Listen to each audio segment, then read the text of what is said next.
عورت کے سر پر دوپٹہ وضو کے دوران نہ ہو تو کیا وضو نہیں ہوگا؟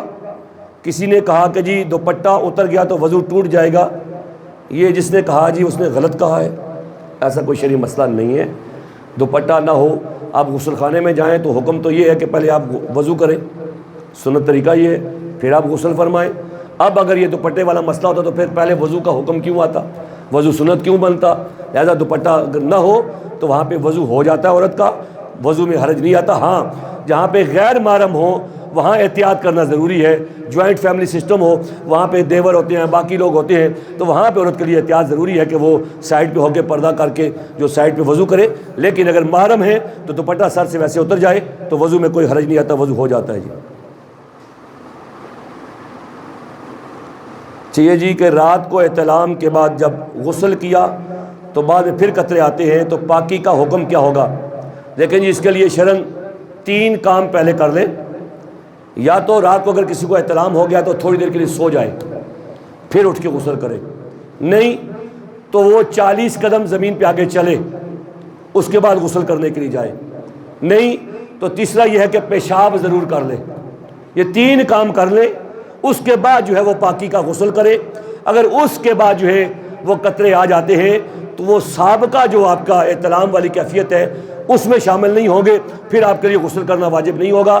اگر ان تینوں کاموں میں سے کوئی ایک بھی کام نہیں کیا، غسل کر لیا، دوبارہ وہی منی کے قطرے آ گئے تو پھر وہی آپ کے لیے جو غسل جو ہے وہ واجب ہوگا، وہ سابقہ کیفیت پائی جائے گی، پھر غسل کرنا ضروری ہے۔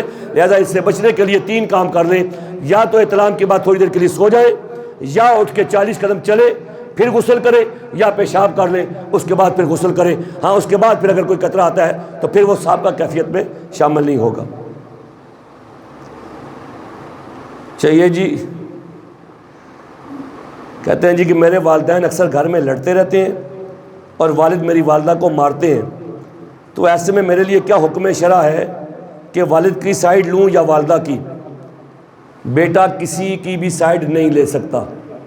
شریعت میں اگر والدہ اور والد دونوں کا جھگڑا ہو رہا ہے گھر میں تو اولاد کا کام ہے وہ سائیڈ پہ ہو جائے۔ وہ میاں بیوی کا آپس کا معاملہ ہے، کسی ایک کی سائیڈ لے کے دوسرے کے ساتھ بدتمیزی، بری بات، غصے کی بات کرنا شرعاً حرام ہے۔ اولاد کے لیے جائز نہیں ہے کہ وہ کسی ایک کی سائیڈ لے۔ اور ہاں یہ بھی ذہن رکھے بعض اوقات یہ ہوتا ہے کہ اگر کسی کو طلاق ہو جاتی ہے، اولاد والدہ کے پاس چلی گئی تو والدہ والد کے خلاف ان کو بھڑکانے لگ جاتی ہے کہ اس نے میرے ساتھ یہ ظلم کیا، اس نے میرے ساتھ یہ ظلم کیا، اولاد جو ہے والد کی نافرمان ہو جاتی ہے، یہ بھی شرعاً حرام ہے۔ اس کو کسی ایک کی طرفداری کرنے کا حکم نہیں ہے، دونوں کا احترام اس کے لیے واجب ہے، دونوں کا ادب اس کے لیے ضروری ہے۔ یہ جو معاملہ ہے کہ لڑائی ہو رہی ہے تو بچانے کا طریقہ کیا ہے؟ بچانے کا یہ بھی طریقہ نہیں کہ آپ والد کا ہاتھ پکڑ لیں، اس کے سامنے اکڑ کے کھڑے ہو جائیں، سینہ چوڑا کر کے کھڑے ہو جائیں، نہیں جی میری والدہ کو کیوں مار رہے ہو، اس کے ساتھ بدزبانی کرنے لگ جائیں، یہ شریعت آپ کو اجازت نہیں دیتی۔ ہاں ماں کو بچانا ضروری ہے کیونکہ اس کو باپ مار رہا ہے، چوٹ لگ رہی ہے، نقصان ہو سکتا ہے، تو وہاں بچانا ضروری ہے، تو وہاں پہ ہمت کرے۔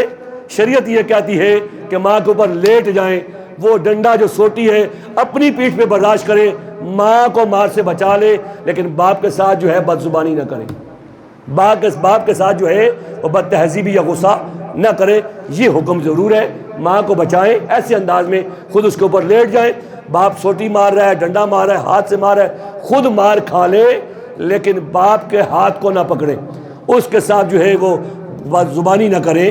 یہ شریعت کا حکم ہے، کسی ایک کی سائڈ جو ہے وہ نہیں لینی چاہیے۔ کبھی کبھی ہوتا ہے اولاد باپ کے قریب ہو جاتی ہے، ماں کی نافرمان بن جاتی ہے، باپ ماں کے خلاف بھڑکانے لگ جاتا ہے، کبھی ماں کے قریب ہوتی ہے تو باپ کے خلاف بھڑکا دیتی ہے۔